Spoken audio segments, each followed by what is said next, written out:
o Flamengo com o Felipe Luiz vem muito bem, obrigado. 2 jogos ruins do Felipe Luiz nesse período, os 2 contra o Fluminense. Uma derrota e ontem esse domingo um empate. Sábado. Exatamente. Sábado. Aliás, a única derrota do Felipe, né? Até agora foi exatamente pro Fluminense. Tem essas coisas, viu? Tem time que não encaixa com alguns times.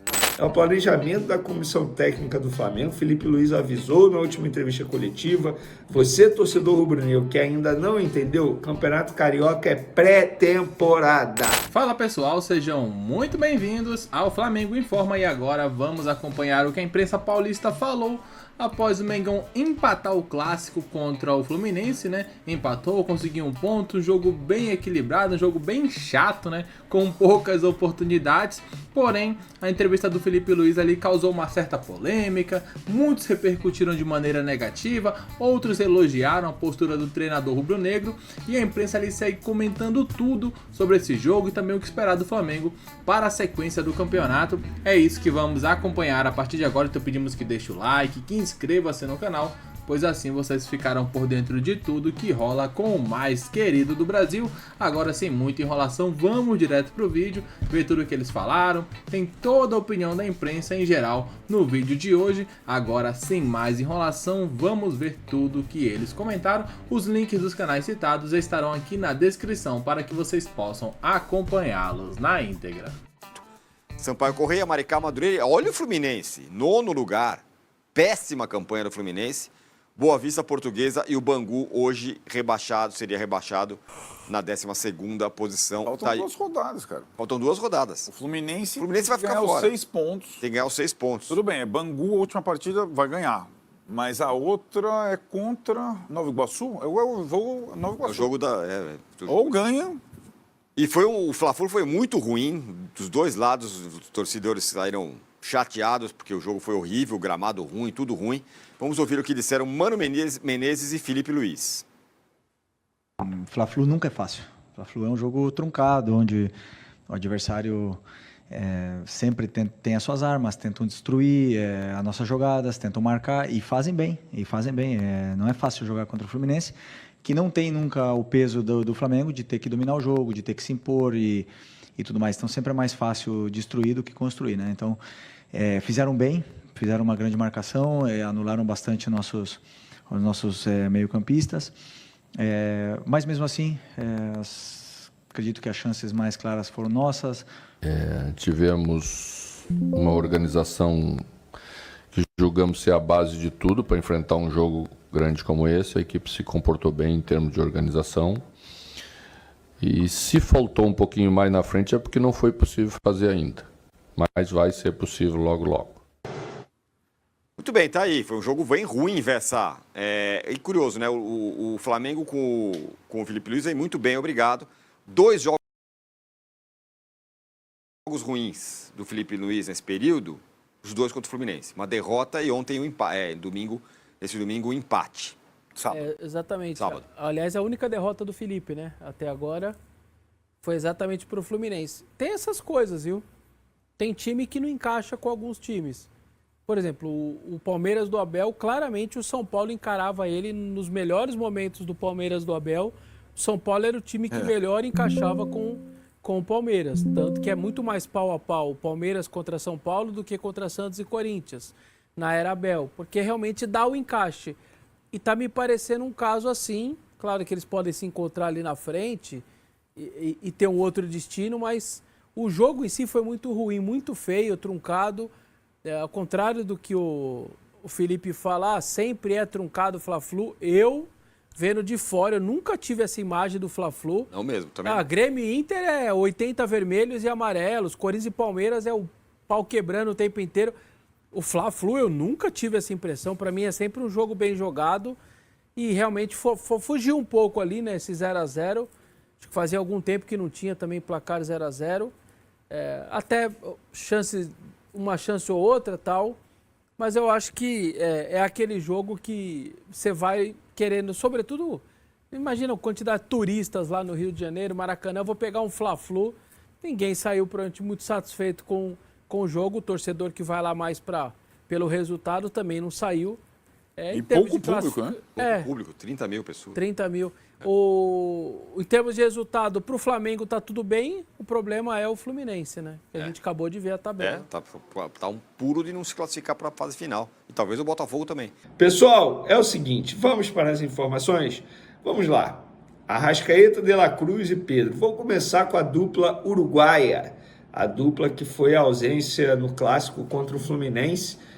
Muita gente questionando, falando que são jogadores de vidro, que isso não existe, começo de ano. Gente, vai acontecer e, inclusive, esses dois jogadores eles não vão ser ausências no jogo contra o Botafogo nessa quarta-feira. Mas outros jogadores, considerados titulares, serão ausências. Isso aí está certo.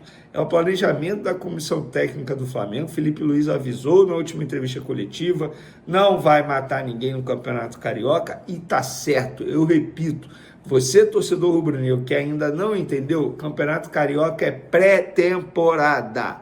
Isso quer dizer que, para que forçar os jogadores em todos os jogos, nesse início de calendário, nesse início de campeonato, porque o que vale, na verdade não é nem o que vale, né?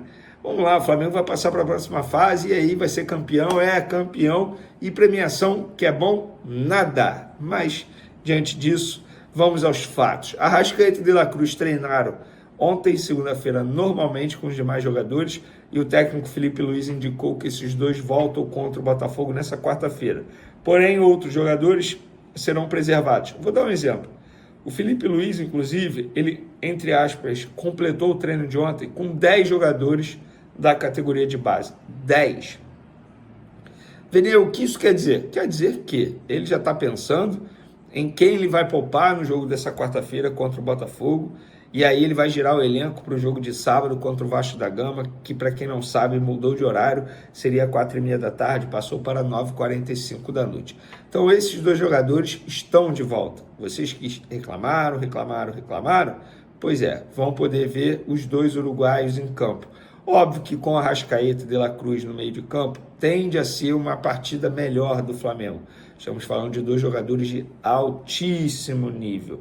Mas acho que nem se os dois estivessem em campo contra o Fluminense, a partida seria melhor. Mas fica aí a informação para vocês, que eu considero muito boa para quem vai ao Maracanã, acompanhar esse Flamengo e Botafogo, jogo 9h30 da noite no Maracanã, repito. Vamos agora para o próximo assunto, que é sobre Pedro.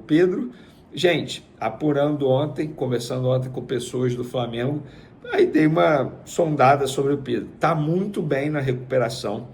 Não é garantia, mas existe sim uma chance de o Pedro ficar à disposição na segunda quinzena de março, ali no finalzinho e no começo de abril. Então, de fato, ele está indo muito bem, não será surpresa se isso acontecer. Lembrando que a ideia é justamente essa, que ele esteja à disposição no início do Campeonato Brasileiro. O Campeonato Brasileiro vai ser antecipado esse ano por conta do calendário enxuto do futebol brasileiro, Super Mundial. Durante o Super Mundial, o calendário do futebol brasileiro vai parar para disputar o Super Mundial. Então, pessoal, fica aí a informação sobre Pedro, para quem anda me perguntando. Ontem, conversando com pessoas do Flamengo, e me relataram que a recuperação está indo muito bem e que existe sim a chance de Pedro ficar à disposição na segunda quinzena de março, ali no fim do mês, e no comecinho de abril. Eu acho que seria um baita reforço caseiro para o Flamengo. Lembrando que recentemente o Felipe Luiz, em uma entrevista, falou que com Pedro à disposição ele vai ter que pensar numa forma do Pedro jogar. Ele não vai variar, pensar jogo, se vai... Não, ele garantiu que com o Pedro à disposição, ele precisa pensar uma maneira para o time render com o Pedro em campo. E eu acho que ele está certo, tá? Acho que ele está extremamente certo em relação a isso, porque é o Pedro, gente. Estamos falando do melhor centroavante do futebol sul-americano, pelo menos na minha concepção. Então, essas são as informações de momento.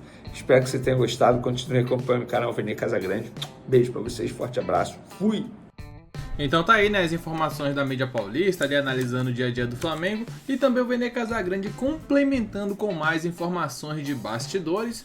Tem a volta do Pedro, tem a volta da Arrascaeta e do De La Cruz, que foram poupados nos últimos jogos, no último jogo, na verdade, né, no Clássico. Então essa é a ideia do Felipe Luiz, poupar jogadores para que eles cheguem ali na sua melhor condição física no início do Brasileiro.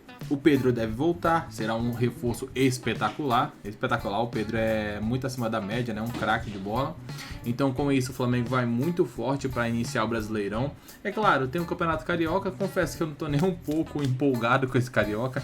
Acho sim que o Flamengo deve ser o campeão, mas também se não for, não importa muito na minha concepção, sabe? É legal ganhar dos rivais e tudo mais, porém, o planejamento do Flamengo não é pro início, é pro final. Não é como começa, mas sim como termina.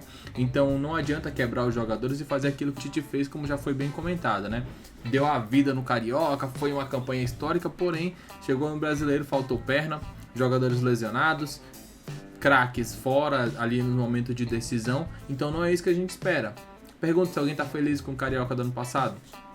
Ninguém, é irrelevante, sabe? É irrelevante perto do prejuízo que foi o ano de 2024, né? Foi muito prejudicial, dar a vida no começo e faltar gás ali no final do ano. Diz o que você pensa, comente abaixo, daqui a pouco voltaremos com mais informações. Até logo mais, valeu!